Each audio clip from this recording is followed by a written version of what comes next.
Welcome back to another episode, and we're back with some more news, some more headlines from some of the biggest marketing channels, what WhatsApp's doing in India for small businesses, what we're talking about. Well, guess what? Carson saying about Nike shooting themselves in the foot again, and some really beautiful stories. So, Carson, if you're up for it, let's talk about Nike again shooting themselves in the foot. What's Dude, going first off, welcome back, everybody. It's my favorite hour of the week on mine for too? work.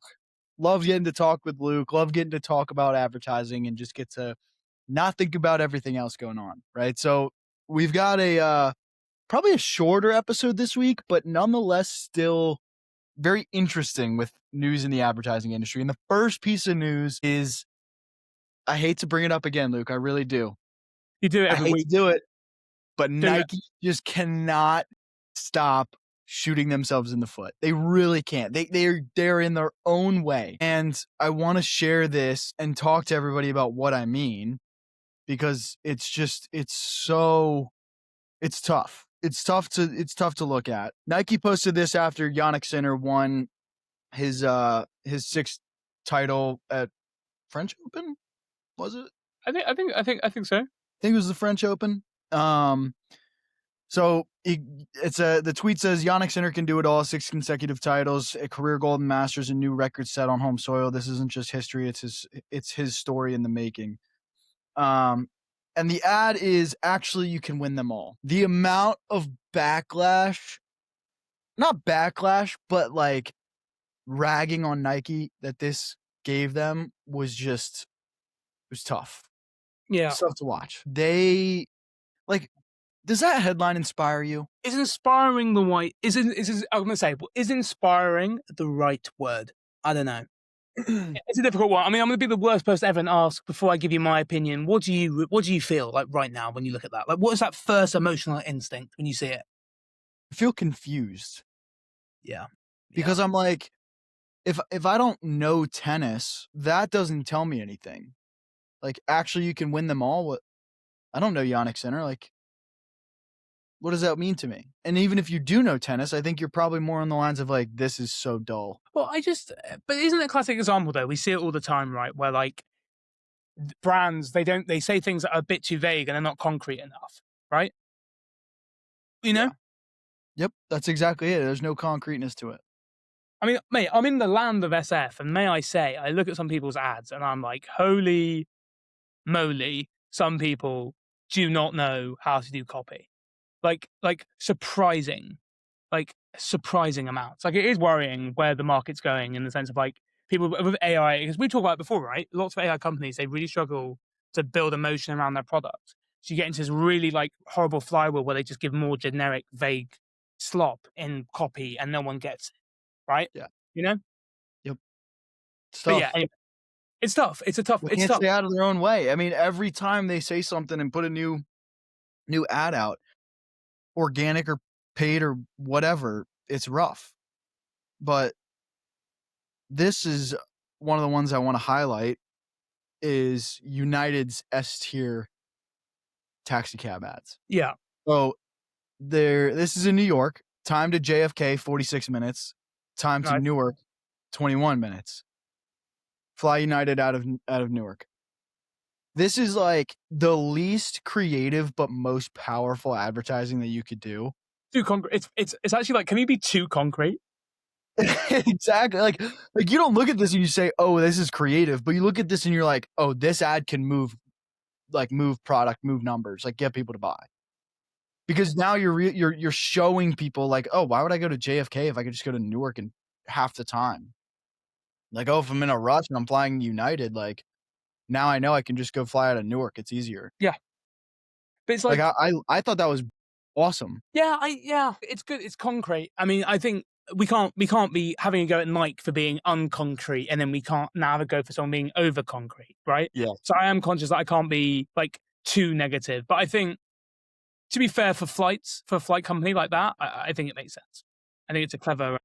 It's very good, and it's also like Ogilvy said this is like you judge the creativity off an ad off of how well it sells. So if it's creative, it will sell. Yeah. I think this ad could do that. This campaign could do that. I also, just as a side note, British Airways, I'll give them their flowers because their advertising is S tier. That's a company that knows how to dig emotion out of their ads. I digress. Luke, what else you got for us? So it's a bit of an interesting one. It's a bit of an interesting one. It comes from a brand that I'm very obsessed about, just from a marketing perspective. I think they're one of the tops in the game, and that is Gorillo's Pickles. Have you heard of them? Yes. They've dropped an absolute banger of and I think I call this the liquid death play, right? Where essentially you take a normal concept and then you liquid deathify it, right? What they've done, and I think is beautiful in so many ways, I'm just going to get the news article up for the lovely audience, is they've gone, well, what makes sense with our pickles? Let's go and make a smoothie. So they've made a pickle smoothie from with Smoothie Kings. They've paired up, and it's getting a lot of reviews online. I think it's a really smart activation. I like it for many different reasons, and the reason why is it's taking something that's going to get the shares. It's going to get people talking about it. It's around $6 for a 20-ounce smoothie, because the International Pickle Day was 4 days ago. And I think this is a really great example of, in my opinion, a liquid death play where you say, okay, what is our commoditized product? Pickles. How do we build some hype around it? Oh, let's put it into a smoothie form and let's partner up with a brand or partner up with King Smoothie. So I think this is a really beautiful activation. I mean, what's your view on this? I think it's interesting. I mean, it's definitely different. It's unhinged, you know? Yeah. I It's like it. I would probably try it. I'm a big pickle guy. yeah, yeah, yeah. So Yeah, it's yeah. interesting. But I think this is a really interesting trend, and I think marketing teams need to have a look at. It's like, okay, what thing, I mean, again, like, what do we sell? And then what activations would make people want to share about it? I mean, Liquid Death are the kings of that, right? Like when they took what's his name? Who's the famous skateboarder? Tony Hawk?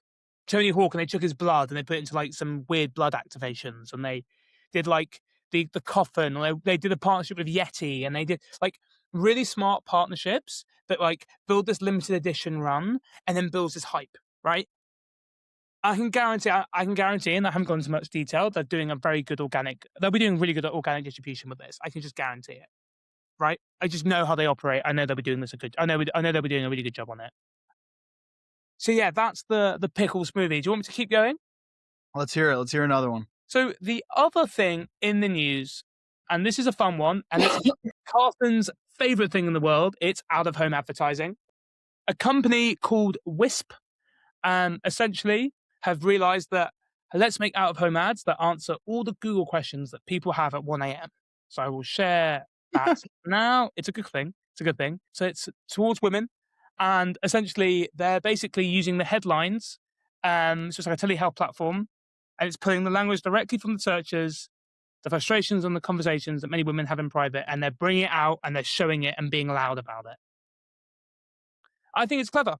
I think it's a really beautiful thing because you know it's gonna you know the sentiment and you know people it'll be relevant to them because the fact people are searching it. So from a copy perspective, maybe it isn't the most smart and clever way of doing it, but I think what it is genius at doing is it's going to make people hit. It's going to hit with them. It's not. I don't know if that makes sense, but yeah, Yeah. this is them. What do you think? I like it. It's real and genuine. Like it comes from a place of relatability. Like people are actually searching these things. Great job. This is awesome. I think it's just a really great example of how you know, how to use out of home correctly. And I think you and I talk about this all the time. We go back to the G pad, right? Like, I think out of home is such a weapon. And if you compare to what AI companies are doing, I mean, this would be fantastic for an AI company to do, right? Like, what are the searches that your customers are doing about AI? Because we all know everyone's panicking about AI. They don't know which AI tools to be used. I feel like in the marketing space, there's a new tool every 5 seconds. And you're always scrambling to understand the truth. And I just think this is a really beautiful campaign. I really recommend brands to think. I love it. And this is something that every brand should be doing in their research. Oh, oh, yeah. Like, I mean, number one rule of any great ads, I'd like the best ads that I've ever seen are on a fundamental insight, and the best way to find insights is research, right? Yep. That's You know, it. so So yeah. So I've got one more. Okay. Do you have any more after this? I can, but I feel like if it's such a, I think you're gonna hit us with such a good one that I'm confident that I may not need to come in. But if you All think right. you need to, So I can come in. so this is a wild promo campaign from a brand that just launched. So the company's called Soar AI, and it helps you book flights and travel in like 30 seconds. And they launched a promo video, God, and it might be one of the craziest things on the internet right now. So I'll share it here. I'm nervous that I'm not aware of this, so I'm now quite scared. How wild is it? It's pretty wild. You ready? It's a minute and 7 seconds. So pretty Yeah. wild. What's been these? I don't think you guys could see Luke's face, but I was watching it while I was watching the video, and Luke's face once he saw the ending there was just like Yeah, jaw I have drop. questions. I have many questions. I mean, the most important question would be, what is what's the sentiment been online? What have people said? Because I haven't. That's my first time seeing it. What's been the main like? I mean, honestly, a lot of it is it's not what you'd expect. It's just people asking genuine questions about the app. And this has 1.5 million views. Damn. Seriously. It's like nobody asking about like if you like scroll down, you'll start to see comments about like this video is insane, like this is crazy. But the hilarious part is you're seeing people show genuine interest with this. And like this is mad advertising right here. Like this is crazy. What's it called? The But app it did what it Sora. was supposed to do. What's it called? Sora. Fly soar dot I mean, I wonder what the. Yeah, I'll be intrigued to see how they're. Yeah, this is interesting. Damn. Good for them though. Like again, great example of campaigns, right? It's Gen Z, it's funny, it's relevant. The sperm racing is a great example of that. Like I always say, like when you're looking at campaigns, just think how can you make it relevant as possible and have your product be in the background. So it's super smart. I think that was really well done. But damn, crazy. that's bold. Very bold. That is mad. That is mad. I don't even know how to feel. I'm annoyed by my lack of creativity, to be honest. That's my takeaway. But that's how X works, though, isn't it? It's just more extreme stuff and then whatever, right? I wonder. I just want you just yeah. But I mean, just see what the conversions are on that as well. Be very interested. Well, that's what I'm intrigued by. Like, because again, you can. I mean, look, you and I have done millions of views ourselves, so we know traffic, we know how it works. But like, I always say to people, like, traffic, it's got to convert, right? If it doesn't convert, it's pointless. It's just vanity, But to be fair, the questions are right. The questions are good. I just think that's a great example, actually. Actually, I think that's what we should really iterate to the audience. Distribution now is the most important thing, right? If you've got clever marketing ideas and you're funny and you can do great X posts and you really understand your market, then you'll do really well. Also, as well, he has some pre-built. Like what's it called? Pre-built like distribution. Oh, it's by the Quitter team. Ah, that now makes sense. That now all makes sense. Okay, so the Quitter app, the porn app, the stop. Yeah, like it's the founders behind that. Interesting. Didn't know that. Yeah, that's interesting. Yeah, because it makes sense. Because yeah, okay, now I understand what they're up to. Okay, that's super smart. Good for them. I'm proud of them. Good job. Really impressed. So yeah, and what's next? Are we on to news, industry news, We're on to campaign weekly recap. campaign? I mean, to be fair, I gave the pickles one, but I'm guessing we need more campaigns. Do you have some campaigns, and I'll I fill have in? some campaigns ready to roll. Fire away. All right. So the biggest and probably one of the coolest ones that I saw this week was Elf blends into the Survivor 50 finale with challenge theme spots. So for those who don't know, Survivor is a TV show. They're doing their 50th season anniversary this year with like people who have played in other seasons coming back. And Elf is taking its place as like at the tribal council, which if you understand the show, you understand what that means, through an integration with the 50th season finale. So it's going to air 3 Elfie Advantage vignettes throughout the 3-hour broadcast, which is today.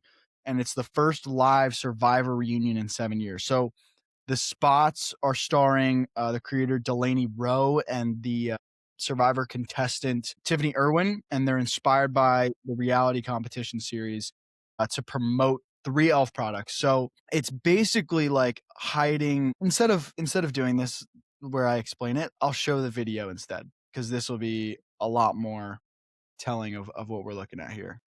I like it. I like it. It's solid. It like weaves the product into the show. I like it. I think it's cool. I think it's a great way to just get people engaged.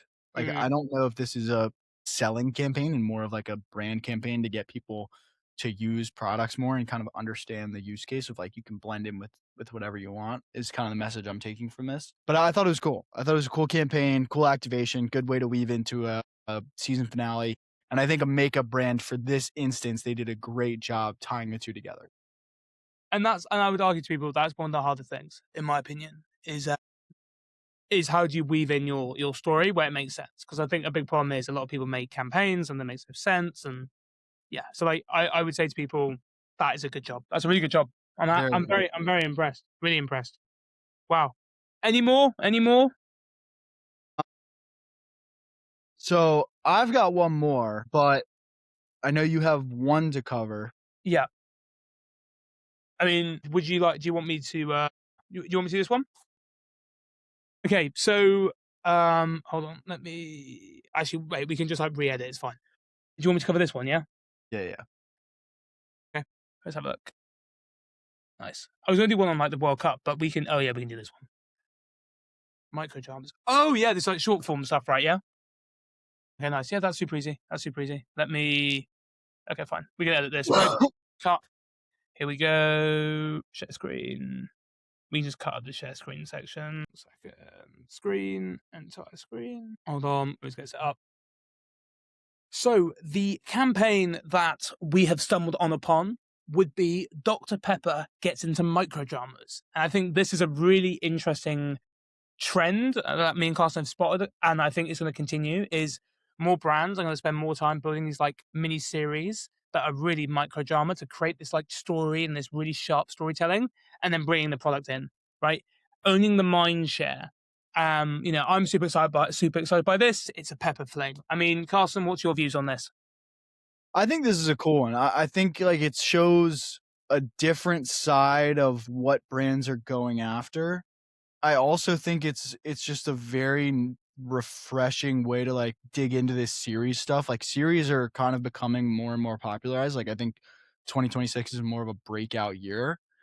And the fact that big brands are starting to get into it should tell everybody like we need to get into this. We need to get into doing a series, like basing something off of a core idea and continuing with that. Great. I cannot agree more with you on that. I think it's a super important thing for companies to do, and I think it's just like seeing what the seeing what the big dogs are doing is always a good understanding of like where they're spending their time, and if they're looking at micro series, it's probably a good insight that you should be looking at it. But more importantly, in your own version, you do not have the same budgets that they do, so have that as a constraint. But I think constraints create creativity, so I would have that in the back of your mind. Yeah, So I've got one more, and this is one I'm pretty excited about. But Priceline is bringing back its negotiator to combat soaring travel costs to make a bigger appeal to Gen Z and to Gen Z travelers with like TikTok stunts and ads that are basically taking William Shatner and it's him passing the baton to Randall Park. As in like so for people that don't know, William Shatner used to be like Priceline's negotiator, and now Randall Park's becoming that. So this is to like grapple with rising travel costs, and I'll share the promo video with everybody, the ad. But I think this is pretty cool. I really like this campaign. It's fun. It's cool. Like I think it's a great way to show like that Priceline is doing its due diligence in giving people discounted prices in order to book their travel, especially people our age. Like they're encouraging people to travel with Priceline because of this. And I think the ad, like it's cheesy, of course, but I think the premise of it is very, very on brand for Priceline, but also very good for the customers and the audience that they want to purchase from them. yeah. I know, I agree, and I think actually it's I think sometimes the biggest life lesson is sometimes customers just need to be reminded, and that's a great example. You don't have to reinvent a new angle. Just remind them of your core value prop. Remind them of what you do. You don't have to I think there's a feeling right now, in especially in the advertising agency, you have to keep reinventing yourself. And I think Mhm. there's a point where you have to. I agree, but there's also a thing where just like repeat the same message, but just change up the angle. Like you What's don't the old actually. saying? It's, marketing is learning how to say one thing 100 different ways. That's it. I mean, you've said that beautifully. So yeah, like number one rule in my opinion, just do Yep. that and do it really fucking well. Yep. So is it time, or am I jumping the gun to show a ad that was 50 years ago? Oh yes. It's time. It's my favorite segment of the show. Here we go. Now, before I show this ad, I do not condone it, and I'm not encouraging people to do this. But again, it was a time where it was acceptable. So, Carson, what am I talking about? Cigarettes? Boom shakalaka. You are Hey! good guess. Very impressive. So, this is the campaign that was launched over 50 years ago. I think it's a really interesting example of social proof. More people smoke Camels than any other cigarette. It's very simple. It's a great headline. It's social proof galore. They're using this Hollywood actor, um, and they're talking about the pain of other cigarettes. Not one single case of throat irritation due to smoking. I mean, that isn't true, but again, we've got hindsight. A lot of the time here, they didn't even have the hindsight. But I think this is a really good example of social proof from the actual actor, and the headline: "More people smoke Camels than any other cigarette." Carson, what do you think? What I've shown you? Do you like it? Social proof wise, it's a great ad. Creativity wise, it's one of the more dull ones I've seen of cigarette campaigns. But like, I think what you're trying to convey here is very true, and what you're saying is very true. Like, I mean, John Wayne was a big actor, and they're basically just taking a famous person who smokes their cigarettes and says, "Hey, this guy smokes our cigarettes. You should too." Yeah, but I think that's the beautiful thing about it, right? It's not trying to Yep. overcomplicate it. Like they're maximizing on social proof, and I think this is just an example of like, if you're looking to do social proof as a campaign, just really say it once, say it again, say it another time. Really repeat yourself, That's it. But that's the campaign. More people smoke Camels than any other cigarette. I love it. Not bad, eh? Not bad. Not bad at all. Beautiful. God, Awesome. what a time that was, cigarette campaigns. I mean, those days are long gone now. God, Peak the advertising, one would say. it was, yeah, yeah. So, Luke, what are we leaving the people with from takeaways for this week? I What are mean, we leaving with? I think my feeling is the same, right? Be more. I mean, shock horror, right? Understand what your customers want to see, make content around that, focus more on that. Look at X as a channel. Maybe some brands don't see it as a channel. I think it's a great channel. Um, Things that I'm seeing on Meta at the moment that's intriguing me. I mean, if you look at some of the fastest scaling brands, they're being really anal on like add to persona landing pages. They're really doubling down on that. And that's something that I would be encouraging brands to be thinking more about. There's definitely been a rise of listicles and more than ever, like 5, 6, 7, 8, 9 reasons why. Usually because most of the market right now is quite skeptical. So I think that's something that I'm noticing. But that's kind of my big takeaways. What about you, Carson? Where's your head at? My big takeaway is get into series, find one core idea and see how you can spin it. That's a good one. The other one I would say is I think we're starting to see how people can take being bold in different ways and bring it to life in different campaigns. Like, really focus on an idea and see, okay, even if we can't be super crazy or a little bit scandalous, that doesn't mean you can't have a bold way of doing things. Like, when I say make mad ads, it's not doing something absolutely crazy to where you're going to turn people off of what you're doing. Like, that SOAR ad is a great example of like those guys are willing to go bold. It's their brand. But you can be bold in different ways. You can do it with just a crazy visual, like somebody sitting on the toilet, eating cereal. That's a bold visual. Just find ways to really get attention through like that first 3-second hook. Like, what are you going to be doing that's just different enough for somebody to just catch their eye and keep their attention a little longer? Agreed. But that's the thing, right? My big two. And I just think it's such an important thing that people they underestimate. You've just got to really be obvious in what you're doing, and just be relevant and be rememberable. Like, it's all about the hook. Fundamentally, first That's three it. seconds is everything. But people would know that. But sometimes just be reminded of that. But yeah, I mean, look, great session. Not as long as our usual episodes. I think me and Carson have back-to-back meetings today, so we've snuck this one in. But yeah, we'll be back next week, and with some. We'll catch you guys next week.